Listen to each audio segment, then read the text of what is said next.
30 minutes d'information. Merci à vous tous d'être avec nous. Bienvenue. Bonsoir.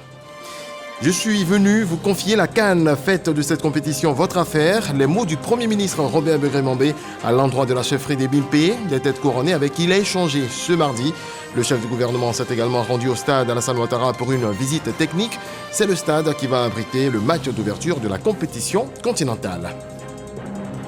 Le Sénat procède au réajustement de son règlement intérieur. Les sénateurs membres de la Commission des affaires générales, institutionnelles et des collectivités territoriales ont adopté à l'unanimité ce mardi à Yamoussoukro la proposition de résolution.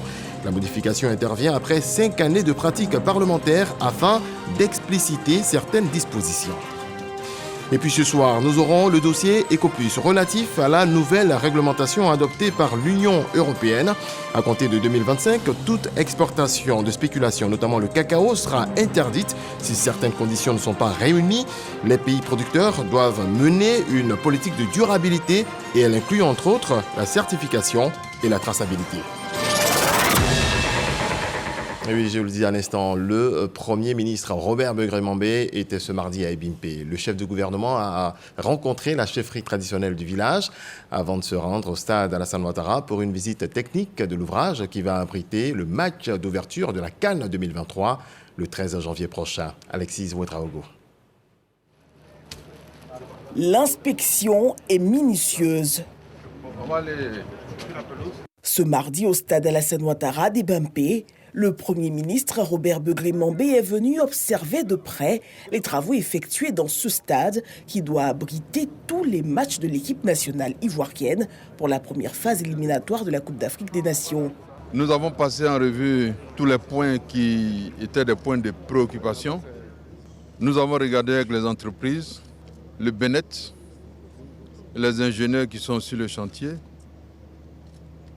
Et nous avons déterminé des repères de dates. Il y a 2 dates majeures. La première, c'est le prochain match de la Côte d'Ivoire contre les Seychelles. Le dispositif qui doit nous conduire à ce match dans d'excellentes conditions a été planté, adopté. Deuxième point de repère, le dispositif qui doit nous conduire à offrir un stade sans problème a été planté aussi et nous avons donné des dates aux entreprises, elles le savent. Par conséquent, au terme de ces 2 échéances, en principe, on ne doit plus avoir de problème au stade de BMP. C'est une exigence, on n'a pas le choix. S'il s'agit de la Côte d'Ivoire et du président Alassane, qui a mis les moyens qu'il faut pour que la Côte d'Ivoire offre à l'Afrique et au monde une compétition de très haut niveau. Personne n'a envie de jouer avec ça. Bien avant la séance de travail avec les équipes déployées sur le terrain, Robert Begré-Mambé, face à la presse, s'est voulu rassurant quant à l'implication de toutes les couches de la société pour le succès de cette fête du football. Nous allons rencontrer dans un premier temps les directeurs de publication, dans un deuxième temps toute la presse en ligne, dans un troisième temps tous les anciens sportifs. Nous allons aussi rencontrer les artistes, la jeunesse, nos braves mères qui sont sur les marchés, les transporteurs, tous les leaders d'opinion, pour qu'ensemble nous épousions cette grande célébration sportive qui va être une occasion de montrer au monde entier ce que sont les Ivoiriens, ce qu'est la Côte d'Ivoire, et particulièrement la grande hospitalité, la joie de vivre des Ivoiriens et surtout l'amitié que les Ivoiriens savent exprimer à l'égard de toutes les autres nationalités sans distinction. À ce jour, plus de 4000 demandes d'accréditation presse, dont 800 sur le continent africain, ont été enregistrées. Du 13 janvier au 12 février 2024, le pays sera la capitale africaine du football. Et avant cette visite, le chef du gouvernement, Robert Begré-Mambé, a rencontré la chefferie traditionnelle du village d'Ebimpe. Le Premier ministre a appelé à la mobilisation autour de la Coupe d'Afrique des Nations. Alexis Ouedraogo. C'est la place publique du village des Bampé qui reçoit ce mardi le Premier ministre Robert Begré-Mambé. Le chef du gouvernement est venu confier à la chefferie traditionnelle le succès de la mobilisation pour la CAN. Vous avez accepté de donner vos terres pour permettre à notre pays de construire une grande cité olympique ici, avec un très grand stade, le plus grand de Côte d'Ivoire, qui porte le nom illustre du président de la République, Alassane Ouattara. Nous vous confions toutes les compétitions qui vont se dérouler à Ebempe ici. Par conséquent, je demande à nos parents, les chefs, les femmes, les jeunes, d'en faire leur affaire. Prenez cela en main. Des mots bien reçus par le village des Bampé qui, par la voix de son chef, s'engage à la réussite de l'événement. Les populations des Bampé et d'Aniama, dont je me fais le porte-voix, vous autorisent symboliquement et spirituellement à vous rendre au stade et vous assurent de leur bénédiction pour que, en votre qualité de chef de gouvernement et ministre des Sports, vous puissiez livrer des infrastructures sportives aux normes internationales pour la compétition. Les populations donnent rendez-vous le 13 janvier 2024 prochain au stade des Bampé pour faire vibrer avec les éléphants toute la Côte d'Ivoire. Pour la réussite de cette CAN, tous les acteurs seront touchés. Le ministre délégué auprès du Premier ministre chargé du sport et du cadre de vie, Adjé Silas Mech, a entamé ce mardi une série de visites dans les différentes directions techniques sous sa coupole. L'INJS de Marcory et l'OASU sont les deux premières structures visitées. C'est ce que nous apprend Samuel Mech. C'est par un accueil chaleureux des étudiants et du personnel de l'Institut national de la jeunesse et des sports, INJS de Marcory, que le ministre délégué auprès du Premier ministre en charge des sports et du cadre de vie, Adjé Silas Mech, a entamé sa tournée des directions techniques sous sa tutelle. Une série de visites sur le terrain à la rencontre de ses collaborateurs de l'INJS et de l'OASU afin de mieux appréhender leur réalité et surtout les engager autour du projet commun qui est la réussite de la Coupe d'Afrique des Nations CAN 2023. C'est tout à fait indiqué que je vienne vers les structures attachées au ministère pour une séance d'immersion et puis prendre contact avec vous. Aujourd'hui, l'urgence, c'est la CAN, et c'est la CAN. Passer l'information pour que tous les Ivoiriens soient mobilisés en vue de la réussite dans l'organisation de cette importante activité. Un geste fort apprécié par les directeurs présents qui ont profité de cette tribune pour présenter les objectifs de leur structure avant de garantir leur totale adhésion à la vision partagée. En tout cas, nous avons senti une oreille attentive donc à tout ce que nous avons dit et nous espérons que avec son accompagnement, nous continuerons donc d'avancer pour nous permettre d'atteindre tous les objectifs que nous nous sommes fixés. Juste après, cap a été mis sur le village d'Ebimpe, où le ministre est allé rejoindre son Excellence Monsieur le Premier ministre Robert Begré-Mambé pour d'abord présenter les civilités aux populations de ce village et participer par la suite à la visite technique du plus grand stade du pays qui porte le nom du chef de l'État, Alassane Ouattara. En bref, en image, la présidente du Sénat, Kandia Kamisoko Kamara, a échangé à Yamoussoukro avec les ambassadeurs de la République populaire de Chine, de l'Inde et de la Russie. Ces trois pays amis veulent renforcer la coopération parlementaire avec la Côte d'Ivoire. Des missions conjointes sont prévues dans ce sens. Tous ont émis le vœu d'accompagner le Sénat de Côte d'Ivoire dans sa volonté de contribuer efficacement au développement du pays.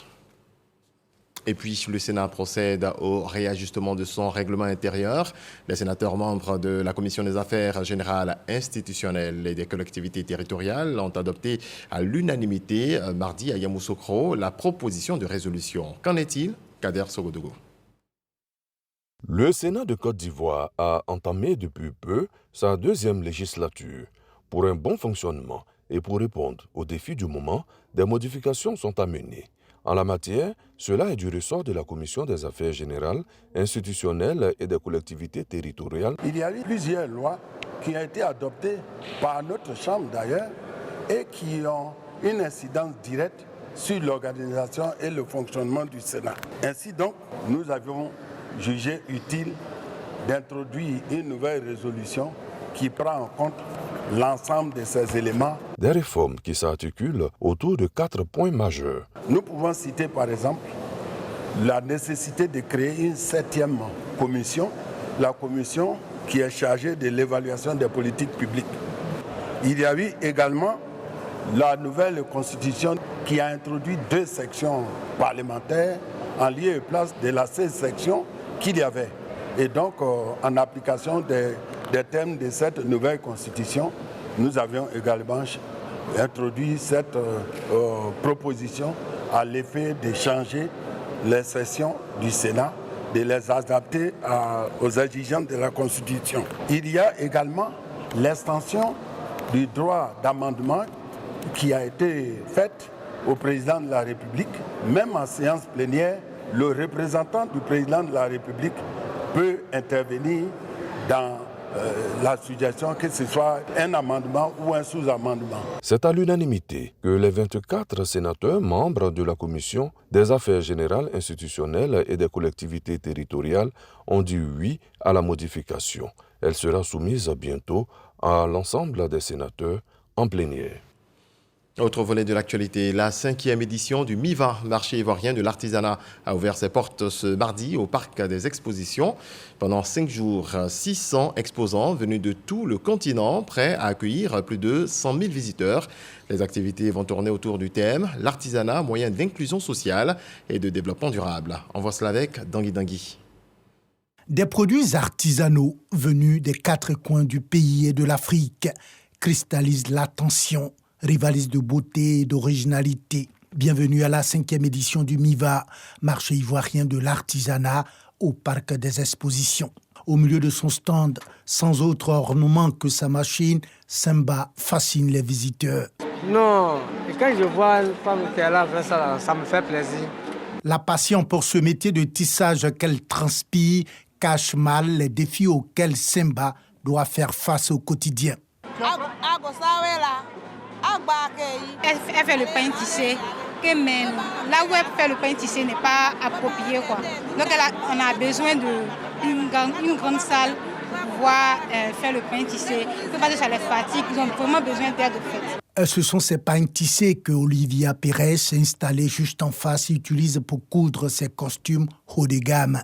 Nous, on a besoin de pouvoir affirmer notre identité. Si déjà les officiels portent le pagne de Côte d'Ivoire, tout le monde va aimer le pagne. Juste avant, la cérémonie d'ouverture officielle de la 5e édition du MIVA donnait l'occasion aux acteurs du secteur d'appeler à la professionnalisation de la corporation. Je vous invite à sortir de l'informel et vous faire identifier et immatriculer à la Chambre nationale des métiers de Côte d'Ivoire. J'invite, au-delà des artisans, les entreprises du secteur privé, à prendre une part active à cette rencontre et exhorte tous les acteurs de l'écosystème de l'artisanat, les partenaires techniques et financiers, ainsi que l'ensemble des populations à visiter nos stands et à s'approprier nos produits artisanaux. Pays invité d'honneur de cette 5e édition du MIVA, le Congo-Brazzaville, représenté à ce marché par une vingtaine d'artisans congolais. Soyez rassurés que toutes les dispositions ont été prises dans les détails pour vous garantir des produits de qualité, des échanges, le divertissement au stand du Congo que nous vous invitons à visiter. Après avoir partagé sa conviction selon laquelle l'artisanat est un vecteur d'inclusion sociale et de développement durable, le ministre du Commerce a appelé les Ivoiriens à consommer les produits locaux. Consommer local permet de créer des emplois, permet de créer de la valeur ajoutée, permet d'avoir une économie forte et permet de valoriser le savoir-faire de nos braves artisans. La 5e édition du MIVA va durer 5 jours avec 600 exposants qui attendent plus de 100 000 visiteurs. En Afrique du Sud, le ministre des Eaux et Forêts, Laurent Tchagba, a eu une séance de travail ce lundi à Johannesburg avec la ministre sud-africaine des Eaux et des Forêts et de l'Environnement. Plusieurs points de coopération évoqués. Khalil Diomandé. Bien plus qu'une simple rencontre, c'est un appel à l'action. Laurent Tchagba vient réaffirmer à Barbara Crissi, la ministre sud-africaine des Forêts, la volonté du gouvernement ivoirien pour la mise en œuvre du mémorandum d'entente signé entre les deux pays lors de la visite d'État du président Alassane Ouattara en juillet 2022. Le ministre ivoirien des Eaux et Forêts est d'ailleurs porteur de 3 projets pour lesquels il sollicite l'appui de son homologue. Il s'agit de l'aménagement de la forêt classée d'Anguédédou, la création de sanctuaires fauniques et de parcs zoologiques. L'initiative séduit, Barbara Crissi marque son soutien. I'm very excited today to hear from your minister his vision. Je suis donc très heureuse d'entendre la vision du ministre des Eaux et Forêts. Nous nous sommes engagés donc à soutenir le ministre dans la réalisation de ces 3 grands projets qui sont d'une importance capitale, ainsi que la redynamisation de la mise en œuvre de l'accord de coopération signé entre nos deux pays. Une chose est de signer un mémorandum, mais une autre chose est de se battre pour faire en sorte que ce mémorandum puisse être mis en œuvre. Et ayant pris l'initiative avec mon équipe de venir en Afrique du Sud, avoir le soutien de l'Afrique du Sud au travers du ministre en charge de la forêt, je ne peux qu'être satisfait et content d'avoir réussi cette mission. Pour matérialiser leur volonté de mutualiser leurs efforts, les 2 ministres décident de la mise en place d'un comité de suivi des projets. Sur les questions de financement, la partie sud-africaine s'est dite prête à accompagner la Côte d'Ivoire pour l'obtention des ressources auprès des bailleurs. Une autre rencontre entre les 2 ministres est prévue se tenir en 2024 à la demande de Barbara Crissi, afin de renforcer leurs axes de coopération. On en vient au dossier Ecoplus relatif à la nouvelle réglementation adoptée par l'Union européenne. À compter de 2025, toute exportation de spéculation, notamment le cacao, sera interdite si certaines conditions ne sont pas réunies. Les pays producteurs doivent mener une politique de durabilité et elle inclut entre autres la certification, la traçabilité, mais également le respect de l'environnement. Voyons cela avec Lansini Bakayoko.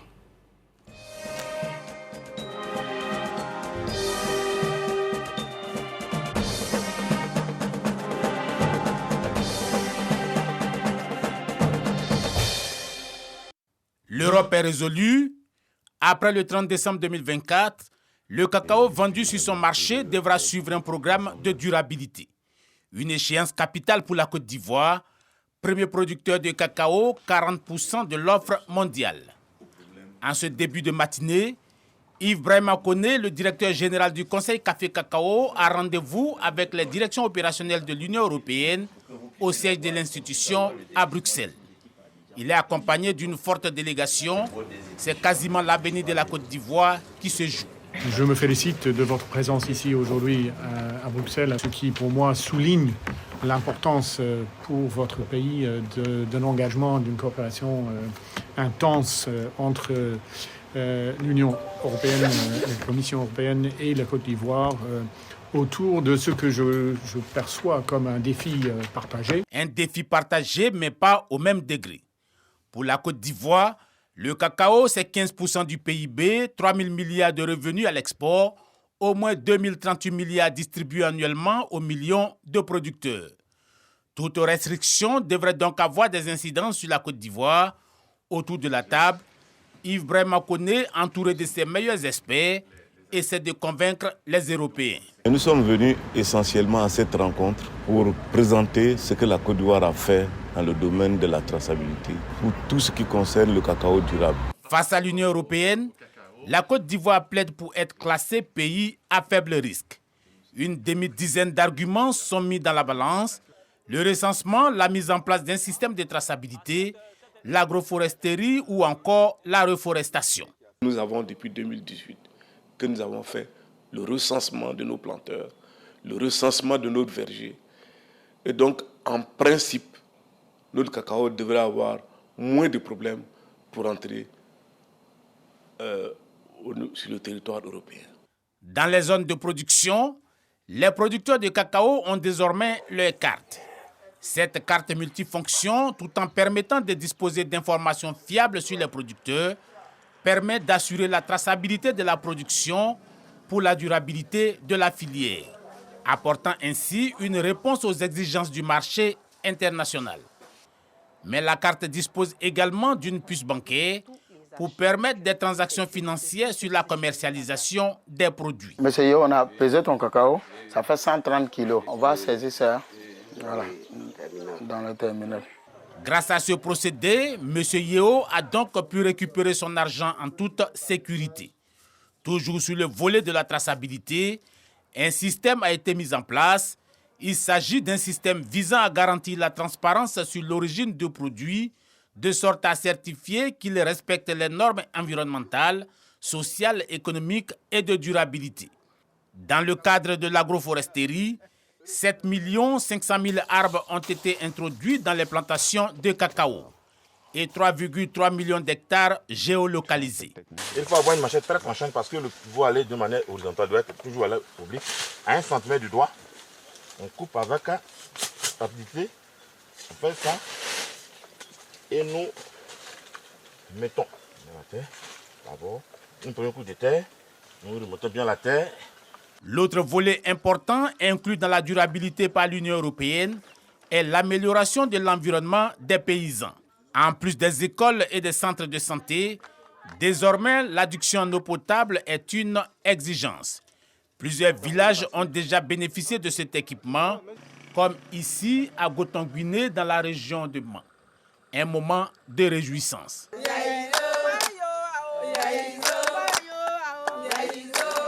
Le canton même est surdépassé de cacao parce qu'il y a assez de planteurs que la grande partie sont en brousse et le village est très grand. La population est contente d'avoir la pompe. Ces initiatives sont portées par le Conseil Café Cacao qui en fait une de ses priorités. De 2012 à 2023, c'est au total 1164 forages qui ont été réalisés. Nous avons 1557 pompes à motricité humaine qui ont été posées. Nous avons aussi 150 stations solaires et 10 systèmes hybrides qui ont été posés. Toutes ces actions suffiront-elles à garantir l'entrée du cacao ivoirien sur le marché européen? Là se trouve toute la question. Exportation du cacao, la durabilité, l'étape cruciale vers le marché européen. Sujet Ecoplus, signé Lanciné Bakayoko. Les acteurs de la Cour des comptes de l'espace UEMOA en formation à Abidjan, l'objectif est de faire du secteur extractif un moteur de croissance économique et un moyen permettant d'améliorer durablement les conditions de vie des populations des États membres. On voit cela avec Frédéric Oulaye et Léon Brou. Juridiction indépendante, la Cour des comptes assure par des directives le contrôle et la fiabilité des données budgétaires dans les pays membres de l'UEMOA, l'Union économique et monétaire ouest-africaine. Pour la transparence dans les industries extractives, la Cour outille ses acteurs sur l'harmonisation des procédures et la fixation des normes communes de contrôle des finances publiques. 4 jours de renforcement des capacités sur le thème audit d'attestation des déclarations des recettes des industries extractives. Les industries extractives représentent des mobilisations de sommes d'argent de plus en plus importantes qui peuvent contribuer fortement au budget des pays membres. Et il est important que ces ressources soient transparentes. Donc il est bon que nous, institutions supérieures de contrôle, soyons bien formés pour pouvoir contrôler ces secteurs. Promouvoir la bonne gouvernance à travers l'amélioration du système de contrôle des finances publiques dans l'espace UEMOA. Sur cet enjeu, les experts de la Cour des comptes s'accordent pour délivrer des actes transparents dans les industries extractives. Divers aspects seront abordés. Comment contrôler les entreprises extractives? Comment améliorer la gestion et la transparence des entreprises extractives. Donc c'est l'objet de la présente formation qui va se tenir ici. Ces assises de la Cour des comptes sont aussi l'occasion de passer en revue la gouvernance des deniers publics dans l'espace UEMOA. Elles traduisent également l'ambition de l'institution sous-régionale à œuvrer au professionnalisme et à l'efficacité de ses États membres dans la gestion des finances publiques. Décédé le 2 octobre dernier des suites d'une longue maladie, la levée du corps de Monseigneur Marie-Daniel Dadié, archevêque émérite de Korogo, a eu lieu ce mardi à la cathédrale Saint-Paul du Plateau. Le résumé de Grace Kando. Par vie de la cathédrale Saint-Paul du Plateau, le Premier ministre et des membres du gouvernement, autorités politiques et administratives, amis et connaissances sont venus à la levée du corps de Monseigneur Marie-Daniel Dadié.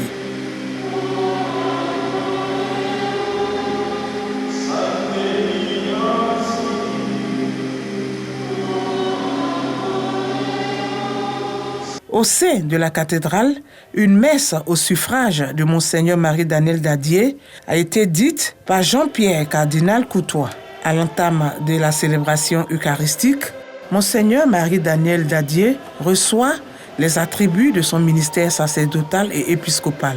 Les témoignages sur sa vie révèlent un homme qui s'est entièrement consacré à Dieu et aux hommes. Monseigneur Marie-Daniel Dadié a vécu l'amour au concret.